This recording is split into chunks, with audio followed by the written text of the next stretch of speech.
Yo, what's up, guys? Showing you an updated, it's just an updated, upgraded version of the Gerber Life program here. It's Super Quantum Monarchs with my personal twist. I like my own card choices. I'm not here to argue, opinions or discuss differences. This is what I like, so, that's just what I want. So I'm not, again, I'm not here to argue. If you feel like there's something that could be done to this deck to make it better, why don't you go buy the card yourself and put that in your own deck? But as for me, this is what I like, and I'm just showing the capabilities of this deck because it's really good. Two Erebus. This guy's sick. He's a powerful first turn opening play. After that, you want him engraved. So you want him to go. You want to go first with him. He'll snatch a card, and after that, he's engraved so that you can always recycle your Aether to keep Aether handy, because Aether in tandem with the Monarch Storm Fort and Karaz or even Delve disrupts a lot of the meta decks. This in specific is really good against PK Fire. Karaz is just good against every deck. While you might think that it's bad for your opponent to draw a card, think of the resources it costed for that card that Karaz destroyed. Like, let's say Karaz destroyed an XYZ monster, or a fusion monster, or a ritual monster, or even a synchro monster. All of those required more than one card to make. So even though you get one card off of that, you're negging. You're not plussing, really. You're negging. So I like Karaz at all times. Most of the time, I just use him on himself and another card like Brilliant Fusion just so I can plus off of him. But he's a handy weapon a lot of times with Aether. So I like to use Erebus to recycle Aether to keep these guys handy at all times because they're ultimate disruption. In addition to that, Aether just makes rank 8 plays with Erebus or another one of himself. It's yeah, I love these guys. Then I'm one Caius.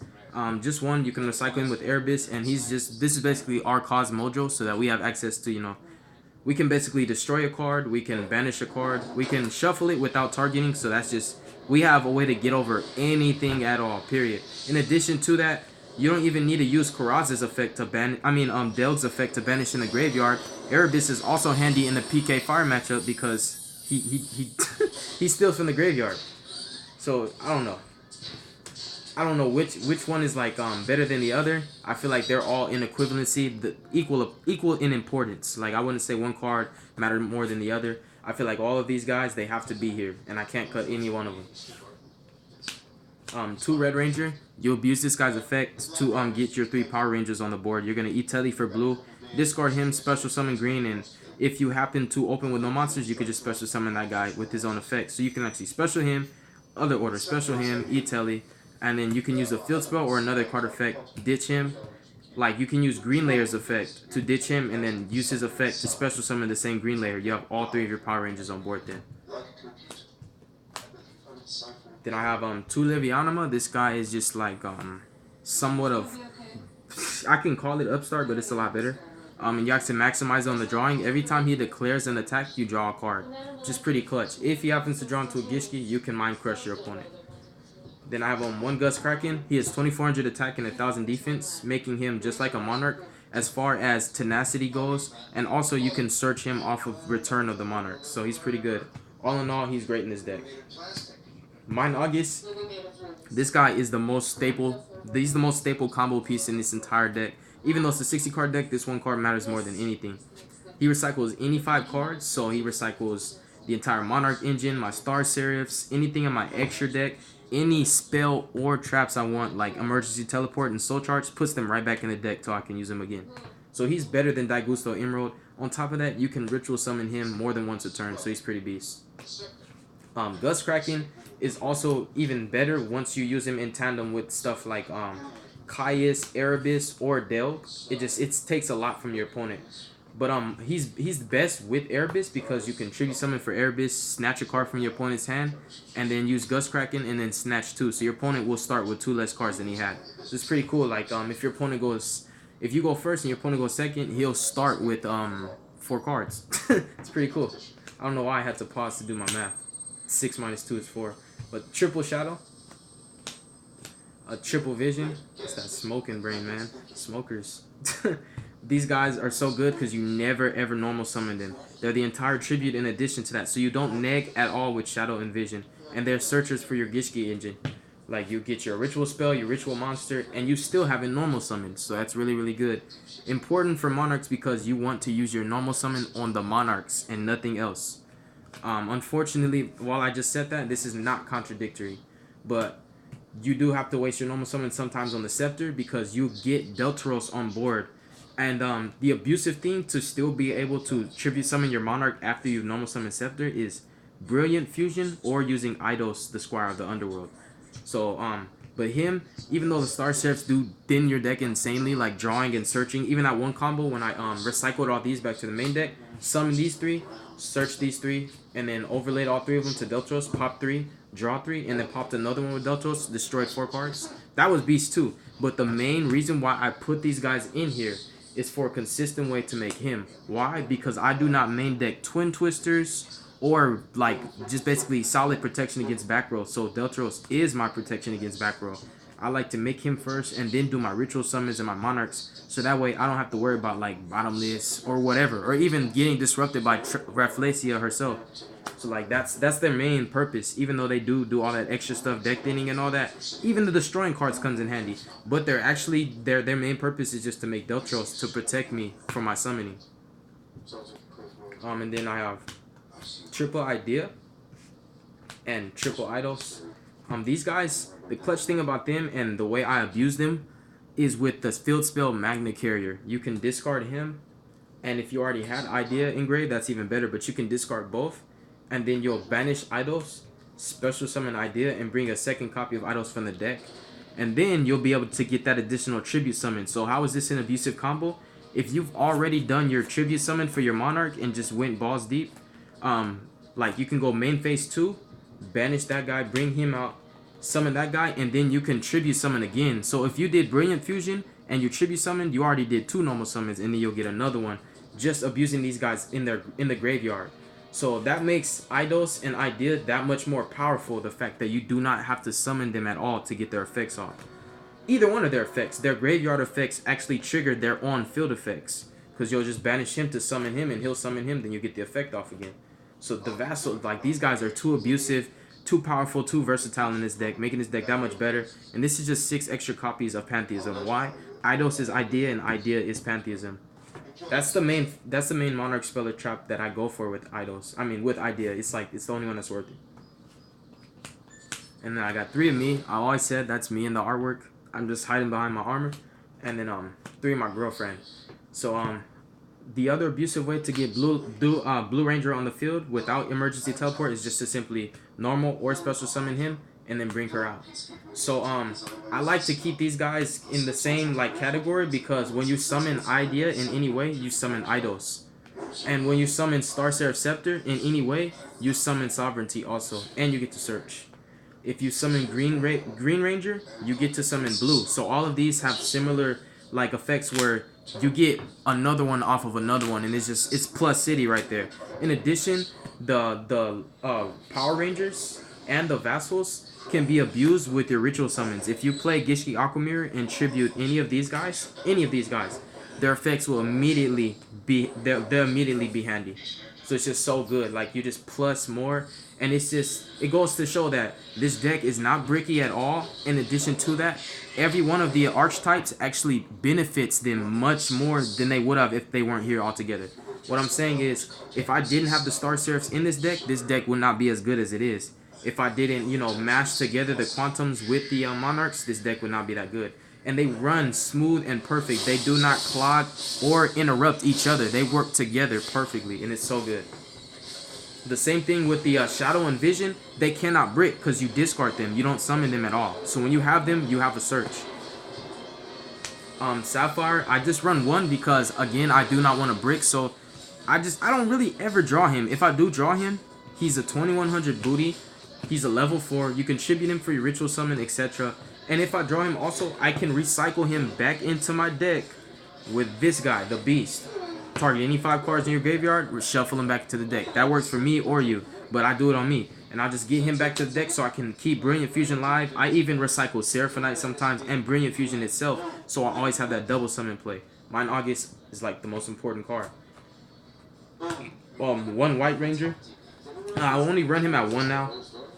His effect is clutch, I'm not gonna lie, but I'm very, very like skeptical and iffy on my normal summons, and I feel like if I ran more of him, I still wouldn't even use the other ones. I would just use 1 a turn. And you can use one a turn with just this one because you'll use him and then recycle him back to the deck with your Blue Ranger, so he's always there. You only need one. Then to spells, we have 3 Pantheism. Opening with Pantheism just means that you open stronger than your opponent all the time. A triple Tenacity. Tenacity just helps you see Pantheism faster. Triple Prime. Prime is also a level 5 if I'm not mistaken. It actually is. Yeah, it's a level 5, so if I ever need it, I've never actually done it. The only thing that I've done that abusive as far as that is I've used Seraphonite and my Red Ranger to go into Magna Liner.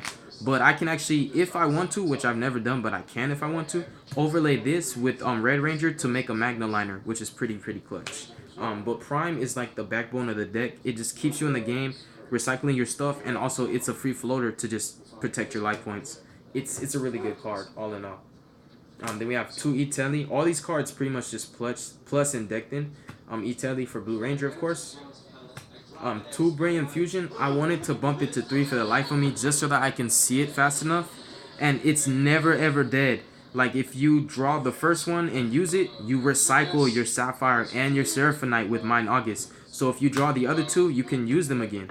That's one thing about my deck. Nothing breaks. Nothing's dead. It's always going to be there.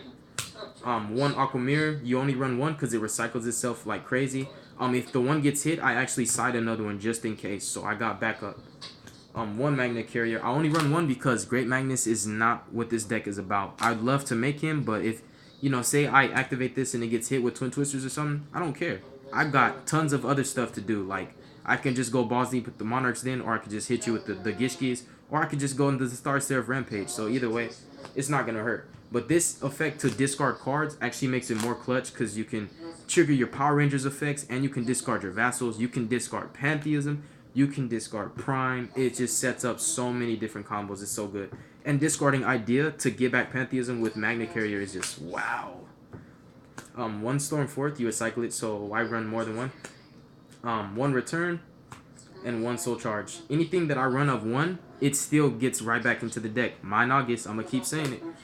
First Monarch and Escalation. So that's one of the reasons why I really love this deck, because of Mind August. Mind August, it just makes everything so perfect. Because one thing with when you run cards at multiple is just like late game, you run out of targets. But because of Mind August, I get my targets back for everything. So nothing's dead. This is not brick. I've never bricked. I'm not lying. I've never bricked. This deck is just wow. That's why I love it so much, and that's why I keep putting updated profiles of it, because it's like my favorite deck right now. 2 of the King. It's nice to make them. It doesn't hurt to not make them. It never hurts to not make them. He's just icing on the cake. 2 Magna Liner, my favorite one.